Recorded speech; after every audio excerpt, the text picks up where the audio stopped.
The message from my friend looked innocent at first. "Hey, can you do me a favor? My cousin is in town and doesn't know anyone. Just take her out for coffee tonight." I almost ignored it. My week had been brutal, and the last thing I wanted was an awkward blind date arranged out of pity. But 10 minutes later, another message arrived. "She's really nervous about meeting new people. Just be kind, okay?" Something about those words stuck with me. So later that evening, I drove through the quiet streets of Portland, Oregon, toward a small cafe on the corner of Alder Street. I had no idea that by the end of that night, my entire understanding of love, courage, and human connection would be turned upside down. But when I walked through the cafe doors and saw her, I realized I had been tricked. She wasn't standing by the table like everyone else waiting for their date. She was sitting in a wheelchair, and the moment our eyes met, the first thing she said, calm, almost rehearsed, was that I would probably leave soon, just like everyone else. Before we continue, take a moment to like this video, share it with someone who believes in kindness and second chances, and subscribe to the channel. Stories like this remind us that compassion can change lives, and sometimes it changes our own life the most. Her name was Grace Whitaker.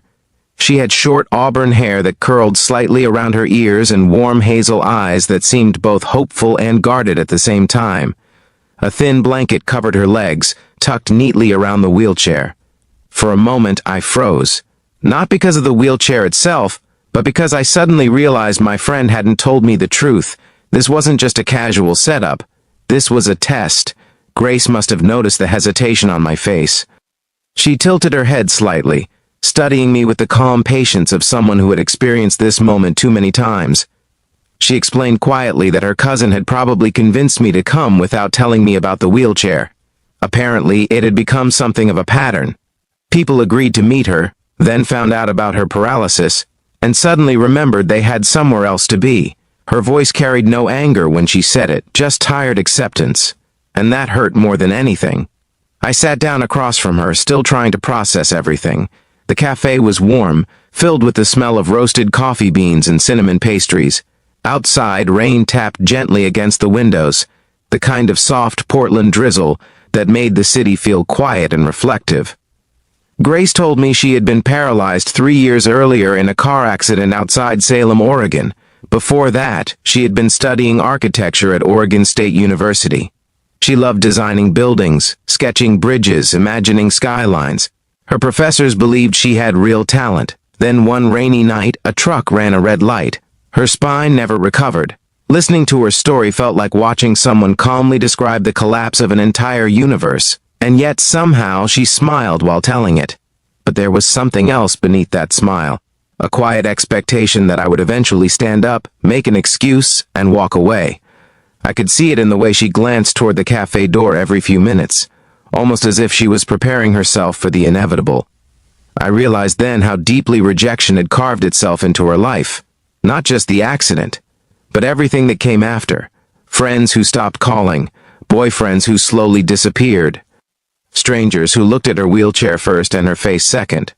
Grace explained that her cousin had started arranging these surprise dates recently. It was supposed to prove that not everyone judged her.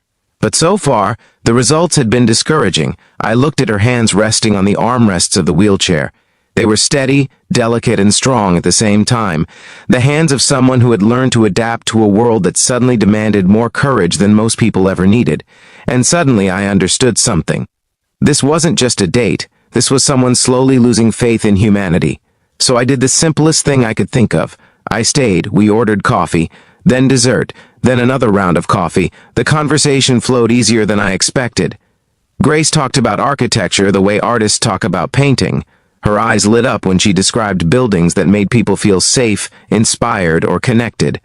She pulled out a small sketchbook from her bag and showed me designs she had drawn, beautiful concepts for accessible parks, libraries, and community centers.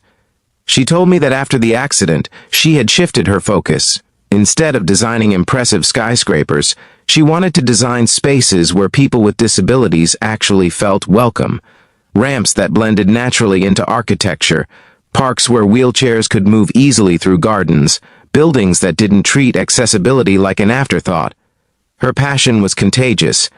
Somewhere between the second cup of coffee and a shared slice of cheesecake, something unexpected happened. I stopped noticing the wheelchair. Not in a dismissive way, But in the same way you stop noticing someone's glasses or the color of their shoes, Grace was simply Grace. A thoughtful, intelligent woman with a surprisingly sharp sense of humor and a mind full of ideas. Hours passed without either of us realizing it. Eventually, the cafe began closing for the night.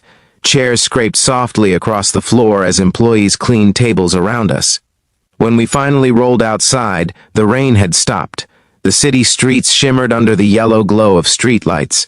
Grace hesitated before speaking again. She said she was surprised I had stayed. Then she admitted something quietly. Every previous date had lasted less than 20 minutes. Some hadn't even made it past the introduction. One man had looked at her wheelchair, apologized, and walked out without ordering anything. Hearing that made my chest tighten. I realized how brave she had been just showing up tonight. How much courage it must have taken to keep trying, even when experience told her disappointment was almost guaranteed. So instead of saying goodbye immediately, I asked if she wanted to take a walk. Technically, it was more like I walked beside her while she rolled along the sidewalk, but the word walk still made her smile. We moved slowly through the quiet streets of downtown Portland, passing bookstores, glowing windows, and the distant sound of music drifting from a late-night bar. Grace told me about the hardest part of paralysis. It wasn't the physical limitations, it was how people's expectations changed. Before the accident, everyone assumed she had endless potential. After the accident, people mostly assumed she needed help. But she didn't want pity, she wanted opportunity, respect, a chance to keep building the future she once imagined. By the time I finally drove her home, something inside me had shifted. This date, that started as an awkward favor, had become one of the most meaningful evenings I'd experienced in years. But as she turned her wheelchair toward the ramp leading to her apartment, Grace paused.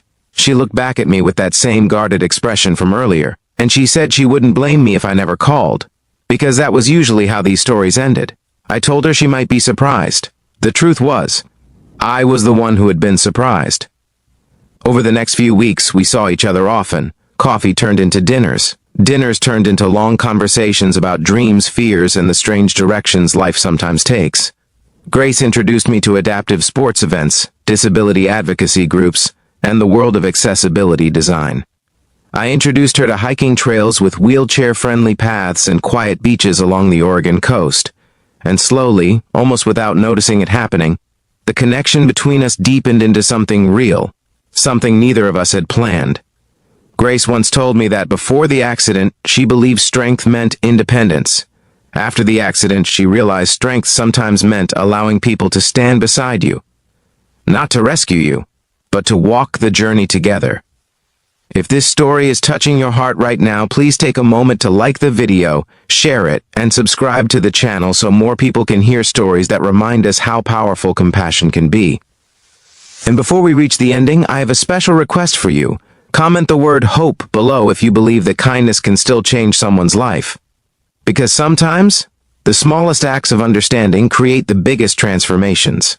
2 years after that rainy evening in Portland, I found myself standing in a crowded auditorium at Oregon State University.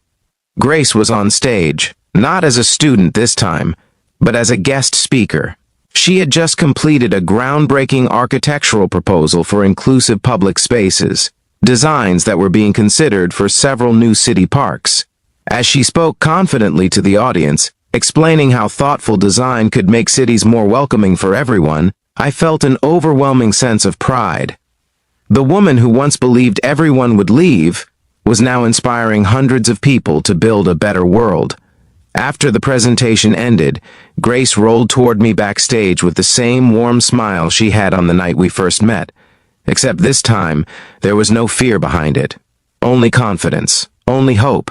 And sometimes I think back to that moment in the cafe when she said I would leave like everyone else. If I had walked away then, I would have missed the most extraordinary person I've ever known. So if this story moved you even a little, please like the video, share it with someone who needs to hear it, and leave